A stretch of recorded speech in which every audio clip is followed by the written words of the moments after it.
I will explain something very important sa inyo. Bakit importante ang puno? Dito sa amin, uulan. Sa sunod na barangay, walang ulan. Sa barangay namin, walang ulan. Dito sa farm, uulan. Okay? And so people would ask, bakit? Okay, I will explain to you bakit. Okay. Humingi ba ako ng baso kasi uhaw ako? I'll show you something, ha?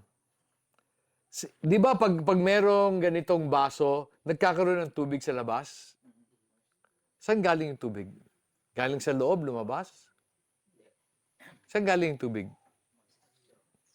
Kaya nga, may moisture nga, pero saan galing?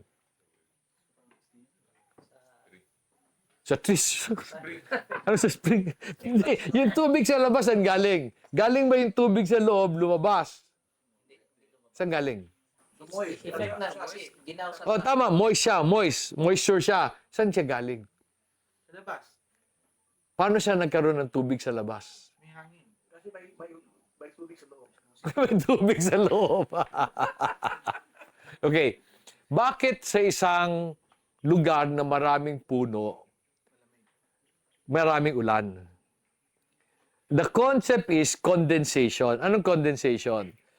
Pag ang dalawang surface has a 5 degrees Celsius difference, magko-condense ang tubig. Normally, sa ilalim ng puno, 5 degrees cooler yan siya sa taas. So, pag naramdaman niya yung lamig sa ilakan, bababa ang ulan. Naintindihan nyo? So, yung tubig sa labas, galing yan siya sa air. So, kaya importante ang biodiversity. Pag meron kang forest, naramdaman nung taas na merong malamig, ibababa niya yung tubig. Ngayon, marami tayong super typhoon, especially sa Luzon.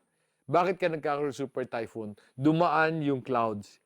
Wala siyang naramdaman, mainit masyado. So, iikot na naman siya. Masyado na namang mainit. Masyadong mainit.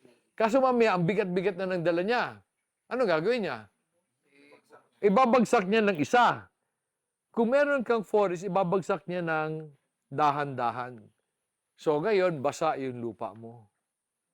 Okay? So, kaya ako, I always tell people, make sure you have a forest kung gusto mo ng ulan. Sa Luzon, no? Sa Luzon, pumuntasin, sa Luzon, nakapunta ka siguro Ilocos, di ba? Pagdating mo sa Ilocos, may puno, wala. Maski kawayan, wala eh. Tapos magtataka sila bakit mainit. Hindi mainit ang lupa kasi mainit ang araw. Mainit ang sky because mainit ang lupa. Nag-evaporate yung init. So ito mga bagay na hindi naintindihan ng tao. Naintindihan ko lang to when we started to have a forest. I tried to understand bakit siya ganun. Okay? So yun nga, you follow how God designed it. Do not tell God how you want it designed. Okay? So kami, we try to study how God designed and then we follow. Kami lang ang taga-sunod. Kaya nga para sa akin, the most important commandment of Jesus is, come, follow me. Simple lang siya. Hindi na sinabing maging disciple kita. Sabi lang niya, come, follow me. So ganun kami. Everything Bible says we do.